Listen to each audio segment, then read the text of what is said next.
ขีดด้วยทุกขีด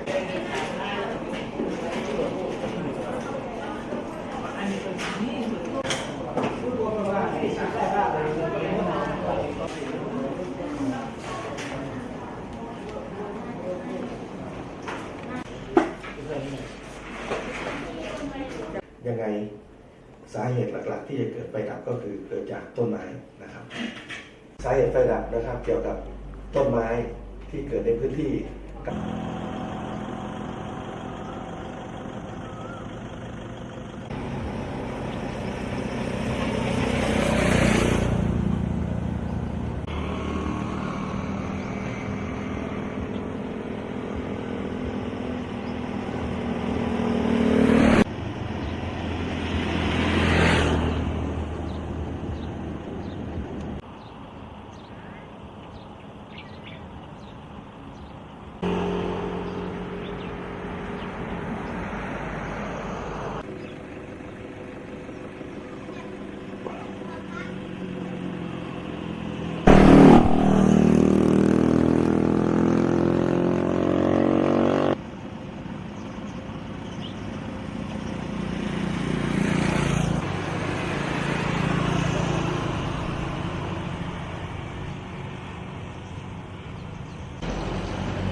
ดับดูปะ ดับดูครับผมร่มมากกับเม็ดแล้วครับ หน้าฝนน่ะแม่นเลย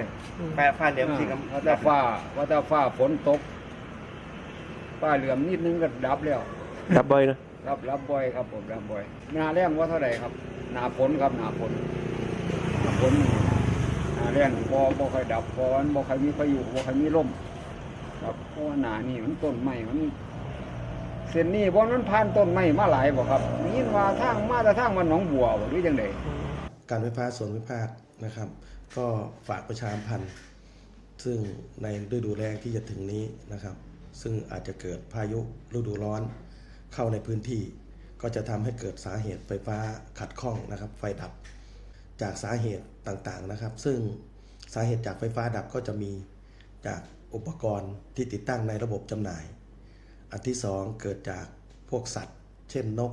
งูนะครับและก็อันที่3เกิดจากสาเหตุจากต้นไม้และก็อันที่4จากรถยนต์ชนเสา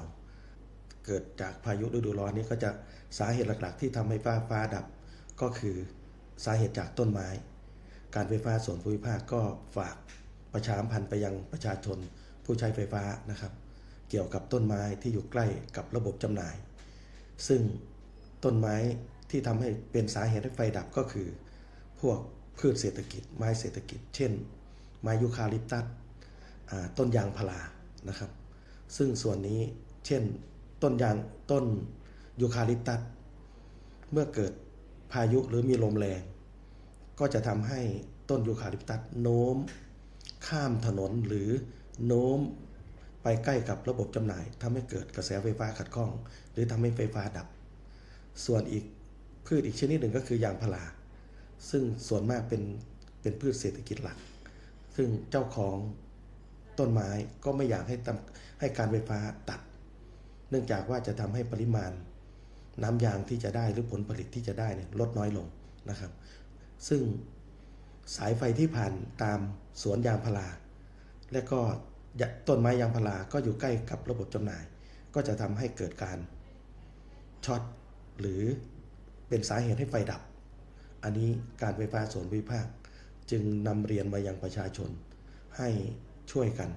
เวลาการไฟฟ้าส่วนภูมิภาคขอร้องหรือเข้าไปขอ